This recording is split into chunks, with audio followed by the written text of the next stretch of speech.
وَإِلَيْهِ النُّشُورُ، اور اسی کی طرف اٹھ کر جانا ہے۔ 3 جملوں میں آپ کی یہ دعا یاد ہو جاتی۔ سمجھ گئے سب؟ جی بھائی جی۔ چلیے اگلی دعا ہے بیت الخلاء میں داخل ہونے کی۔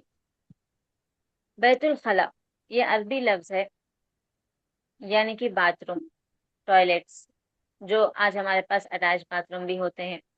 تو اس میں جب آپ داخل ہو رہے ہیں، اس میں بھی آپ کو دعا کرنا ہے اور کچھ آداب بھی، اس آداب کا بھی خیال رکھنا ہے، کیونکہ جو غلاظت کی جگہ ہوتی ہے وہاں پر خبیث جن ہوتے ہیں، شیاطین ہوتے ہیں۔ جو اچھے جنات ہوتے ہیں وہ اچھی جگہ ہوتے ہیں۔ جنات میں بھی دونوں قسم ہیں، اچھے بھی برے بھی۔ جس طرح سے انسان ہے ویسے ہی جنات ہیں، ان کے بھی بال بچے ہوتے ہیں، ان کی بھی شادیاں ہوتی ہیں، ان کے بھی فنکشنز ہوتے ہیں، ان کے بھی رشتہ دار ہوتے ہیں، ان کے بھی اوپر بھی حقوق ہیں، ان کو بھی عبادتیں کرنا ہے، ان کو بھی اللہ تعالیٰ کے احکام کو فالو کرنا ہے، وہ بھی قرآن پڑھتے ہیں۔ اور جیسے انسان ہے ویسے ہی ان میں بھی مسلکیں بھی ہے، فرقے بھی ہے، مذاہب بھی ہے، سب ان کا الگ الگ ہے۔ سمجھ رہے ہیں؟ بس فرق یہ ہے کہ وہ ہماری آنکھوں سے اوجھل ہے، لیکن ہمیں وہ دیکھ سکتے ہیں۔ جنات انسانوں کو دیکھ سکتے ہیں، انسان جنوں کو دیکھ سکتا نہیں۔ نہیں دیکھ سکتا۔ اب انسانوں کی اگر آپ مثال لے لو، راستے سے کوئی جا رہے، شریف آدمی ہے، وہ خاموش، ایک چبوترا ہے، اس پہ کچھ لڑکے بیٹھے ہوئے ہیں، راستے سے کوئی لڑکی جا رہی یا آدمی جا رہا، تو شریف لڑکے اپنے آپ میں مصروف رہتے، ان کو تنگ نہیں کرتے، چھیڑتے نہیں۔ وہی جو شرارتی ہوتے ہیں، بدماش ہوتے ہیں، غلیظ خصلت کے ہوتے ہیں، وہ خاموش رہتے ہیں؟ نہیں۔ نہیں رہتے۔ ان کی فطرت ان کو مجبور کرتی، کچھ نہ کچھ وہ ایک جملہ کہہ دیتے، یا پھر ایک طنز کس دیتے، یا پھر چھیڑنے کی کوشش کرتے، تکلیف دینے کی کوشش کرتے۔ انسانوں کی بات بتا رہی ہوں میں۔ ویسے ہی جنات بھی ہے، جو اچھے جنات ہیں وہ اپنے کام سے کام رکھتے، لیکن جو برے جنات ہوتے ہیں وہ شرارت کرتے ہیں، انسانوں کو تکلیف پہنچاتے ہیں۔ اور اسی کے قصے ہم اپنے بڑے بزرگوں سے بھی سنتے آتے ہیں۔ سنے نہ سنے؟ ہاں سنتے۔ سنے۔ اور جنات تکلیف بھی پہنچاتے ہیں انسانوں کو۔ اگر انسان غفلت سے ان کو کوئی تکلیف پہنچا دیے تو وہ اس کا بدلہ بھی لیتے ہیں۔ اگر کوئی انسان کسی کو پسند آ گیا، چاہے وہ جن مؤنث رہا تو وہ آدمی کو پسند کرتی ہے، مذکر رہا تو وہ عورت کو پسند کرتی ہے، تو ایسی صورت میں ان کو بھی وہ تکلیف پہنچانے کی کوشش کرتے، ان کی زندگی اجیرن کر دیتے۔ سمجھ رہے ہیں؟ تو یہ تمام مسئلے مسائل ہمارے گھروں سے ہی شروع ہو رہے ہیں، باہر جانے کی ضرورت ہی نہیں ہے۔ کیوں؟ کیونکہ پہلے باتھ روم گھر میں نہیں ہوتے تھے، آج کل گھر میں باتھ روم ہے، اور باتھ روم غلاظت کی جگہ ہے، خبیث جگہ ہے، خبیث جگہ پہ خبیث جن رہتے۔ سمجھ رہے ہیں میری بات؟ تو ایسی صورت میں جب آپ گھر میں رہ رہے ہیں، باتھ روم بھی گھر میں ہے، اس کا مطلب کیا ہوا؟ جنات بھی آپ کے گھر میں رہ رہے ہیں، وہ بھی اچھے نہیں، برے۔ تو یہ برے جنات جو ہے، کیا وہ آپ کو بنا تکلیف پہنچائے رہتے؟ نہیں۔ نہیں رہتے۔ یہ تکلیف کیسا پہنچاتے؟ دلوں میں وسوسے ڈالتے، عبادتوں سے دور کر دیتے، گھروں کی چیزوں کو خراب کرنے لگتے۔ کبھی کبھار ایسا ہوتا ہے کہ جو اہم چیزیں ہوتی وہ غائب ہو جاتی، جہاں ہم رکھے رہتے وہاں پر نہیں رہتی، ڈھونڈتے ڈھونڈتے ڈھونڈتے پھر دعا پڑے تو جہاں رکھے وہیں پہ ملتی۔ ایسا ہوا کہ نہیں ہوا؟ سنے تھے میم۔ ہوتا بھی، ہمارے ساتھ بھی ہوتا، لیکن ہم اس چیز کو غور نہیں کرتے۔ سمجھ رہے ہیں؟ تو یہ ساری چیزیں یہ جنات کرتے، شرارت کے طور پہ، ستانے کے لیے، پریشان کرنے کے لیے۔ کیوں کر رہے ہیں؟ کیونکہ انسان ان کی آداب، اپنے آپ کو بچانے کی جو طریقے ہے وہ نہیں جان رہا۔ تو یہی چیز میں آپ کو بتا رہی ہوں، غور سے سنیے۔ سب سے پہلی جو چیز ہے وہ ہے جو آپ کا باتھ روم ہے اسے ہمیشہ لاک رکھیے۔ باتھ روم کا ڈور جب بھی آپ یوز کر رہے ہیں، بچوں کو بھی یہ تعلیم دیجیے کہ جیسے ہی باتھ روم یوز کرتے ہیں، آپ واپس آتے ہیں، باتھ روم سے باہر آتے ہیں تو فوراً اس کا کھٹکا بسم اللہ بول کے لگا دینا۔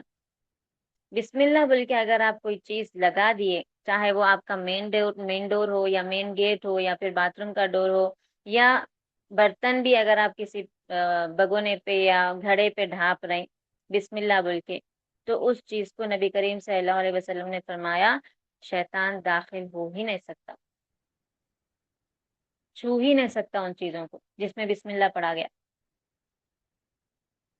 جب وہ اندر لاک رہ رہا، گھر میں داخل ہی نہیں ہو سک رہا، تو آپ کے اوپر یہ جو وسوسے ہے، عبادتوں سے دوری ہے، مشکلیں ہیں، بلائیں ہیں، آ سکتی نہیں آ سکتی۔ نہیں آ سکتی۔ پہلی چیز تو یہ ہو گئی، سمجھ رہے ہیں؟ اب دوسری چیز، جب بھی آپ بیت الخلاء استعمال کر رہے ہیں، باتھ روم جا رہے ہیں، تو سب سے پہلے جب کھٹکا کھول رہے ہیں اس ڈور کا، آواز کرنا، کھٹکے کی آواز کرے ٹھیک ہے چل جاتا، لیکن ہو سکے تو ایک بار نوک کرنا، کھٹکا مارنا۔ اس سے کیا ہوتا؟ دو چیزیں ہوتی، اگر کوئی موذی جانور اندر ہے، چپکلی ہے یا پھر کوئی بچھو بھی اگر رہا، کیڑا بھی رہا، سانپ بھی رہا، انشاءاللہ نہیں رہتے، اللہ تعالیٰ محفوظ رکھے، لیکن کوئی کیڑے وغیرہ بھی رہے تو آواز سن کے وہ بھاگ جاتے، چھپ جاتے۔ دوسرا، جنات رہے تو جنات بھی ہٹ جاتے، ان کو تکلیف نہیں ہوتی۔ آپ اگر سڈن ڈور کھولیں گے، خدا نخواستہ اس کے پیچھے کوئی خبیث جن رہا، اس کو مار لگ گیا، اس کو تکلیف ہو گئی، تو وہ آپ سے اب بدلہ لینے کی کوشش کرتے، اور وہ چیز ہمیں دکھتی نہیں، ہم کیسا اس سے بچ سکتے ہیں؟ تو اسی لیے پہلے ہی آپ کو پروٹیکشن بتا دیا گیا۔ کس نے بتایا؟ نبی صلی اللہ علیہ وسلم۔ صلی اللہ علیہ وسلم نے بتایا۔ سمجھ رہے ہیں؟ جبھی بھی اس زمانے میں اس طرح سے گھر میں بیت الخلاء، قضاء حاجت تو نہیں رہتا تھا، لیکن غسل خانے رہتے تھے، تو اس چیز سے یہ استنباط نکالے ہیں کہ جبھی بھی آپ باتھ روم جا رہے ہیں، بیت الخلاء جا رہے ہیں، تو اس طرح کے آداب احتراماً اپنانا چاہیے تاکہ آپ اپنی سیفٹی استعمال کر سکیں۔ سمجھ رہے ہیں؟ پھر اس کے بعد کیا کرنا؟ دعا پڑھ لینا۔ کون سی دعا؟ بسم اللہ، اللہم انی اعوذ بک من الخبث والخبائث، اللہم اے اللہ، انی بے شک میں، اعوذ بکا تجھ سے پناہ مانگتی ہوں، من الخبث والخبائث، خبث جنوں کی جمع، خبیث جن مذکر میلز، والخبائث مؤنث کی جمع فیمیلز، خبثی والخبائث۔ اس دعا سے پہلی چیز یہ معلوم ہو رہی ہے کہ باتھ روم میں خبیث جنات ہوتے ہیں، دوسری چیز یہ معلوم ہو رہی ہے کہ اس میں میل اور فیمیل دونوں ہوتے ہیں، تیسری چیز یہ معلوم ہو رہی ہے کہ ان سے پناہ مانگنا چاہیے۔ سمجھ گئے؟ تو جب آپ یہ دعا پڑھتے ہیں تو اس دعا کے پڑھنے پر آپ ان کے شر سے بچ جاتے، وہ آپ کو کوئی نقصان نہیں پہنچا سکتے، یہاں تک کہ اللہ تعالیٰ آپ کے اور ان کے درمیان ایک پردہ ڈال دیتا ہے، آڑ ہو جاتی ہے، وہ آپ کو دیکھ بھی نہیں سکتے۔ سبحان اللہ، یہ اس دعا کی فضیلت ہے۔ تو لہٰذا اپنے چھوٹے چھوٹے بچوں کو بھی یہ دعا پڑھا کے اندر بھیجیے، کیونکہ بچوں کو بھی وہ تکلیف پہنچاتے، سمجھ رہے ہیں؟ اور خود بھی دعا پڑھ کے ہی اندر داخل ہونا۔ اب اندر کیسے داخل ہونا؟ لیفٹ پیر سے، لیفٹ لیگ سے، یہ بھی اس کا ایک ادب ہے۔ رائٹ لیگ آپ باہر نکلتے وقت پہلے رکھنا، اور لیفٹ لیگ اندر جاتے وقت پہلے رکھنا، سمجھ رہے ہیں سب؟ جی۔ اور اس کا ایک اور ادب بھی نبی کریم صلی اللہ علیہ وسلم نے بتایا ہے کہ جب آپ بیت الخلاء جا رہے ہیں تو اللہ نام کی چیزیں یا قرآنی دعاؤں کی چیزیں جو بھی آپ کے گلوں میں ہے یا ہاتھوں میں ہے، اسے نکال کے جانا۔ اکثر لوگ کیا کرتے، ایت الکرسی کا جو پینڈنٹ بنا لیتے، لاکٹ بنا لیتے، ان کے گلوں میں رہتی، اللہ نام کی لاکٹ رہتی، انگوٹھی میں اللہ رسول لکھا ہوا رہتا۔ تو ایسے اگر آپ کی چیزیں ہیں، ان چیزوں کو آپ نکالیں گے، باہر رکھیں گے، بیت الخلاء جائیں گے۔ افضل یہ ہے کہ ایسی چیزیں آپ پہنو ہی مت، نعوذ باللہ، اللہ جیسی بابرکت ذات کا نام آپ اپنے گلے میں لٹکا رہے ہیں، وہ سوتے جب اس کی بے ادبی ہو رہی، جبھی بھی آپ چل رہے ہیں پھر رہے ہیں، نہانے جا رہے ہیں، اس کی بے ادبی ہو رہی، نعوذ باللہ، یہ چیز کیا صحیح ہے؟ فیشن کے نام پہ ہم کیا نہیں کر سکتے؟